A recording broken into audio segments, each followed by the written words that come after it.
Today, the body of the D.C. police officer killed in the line of duty was taken to a District Heights, Maryland funeral home. And police officers, firefighters, and other first responders from several agencies lined the route during the procession for investigator Wayne David. He died after a gun he was trying to get out of a storm drain discharged. The weapon had been discarded by a suspect fleeing MPD officers. And a $50,000 reward is now being offered for information that leads to the arrest of this suspect. He was captured on surveillance video. We have that still up on your screen right now. And police say he was seen getting onto a motorcycle shortly after tossing the gun into the storm drain. So if you know anything about this, who this person is, please contact MPD. Investigator David spent decades on the MPD force, much of it trying to get guns off city streets. And our D.C. reporter Felicia Ashley is joining us now from MPD headquarters. Felicia, you spoke with a former officer about the risks investigators like David face every single day just doing their jobs.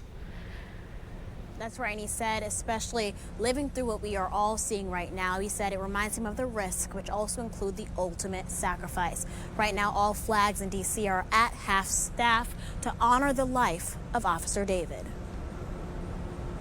They brought back memories. Former MPD officer Ronald Hampton says wearing blue has changed. During the time that I was on the force, it was sort of, policing was sort of basic then. I mean, that sounds kind of crazy, but it was kind of basic then. There are things that police officers do now and expectations of police that are out there now that are very different than when I came through in 1970 to 1994. Hampton says he was reminded of that Wednesday when Officer Wayne David died while he was just doing his job. Being an officer and hearing that he was killed while working, and then you have to get up and go work the next day and continue to do that. Well, it drives the point home that the job can be dangerous. Hampton says it's a weight he still carries from his 24 years as an officer. I think the way I did handle it was that I would take it and put it in a place, because if I just couldn't work all day and live with the idea that I may not go home that evening.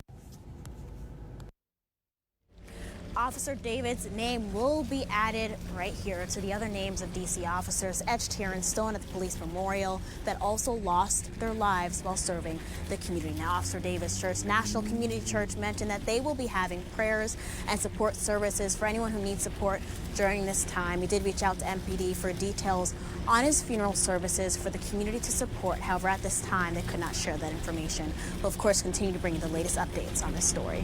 Reporting live from Washington, D.C., Felicia Ashley, 7 News.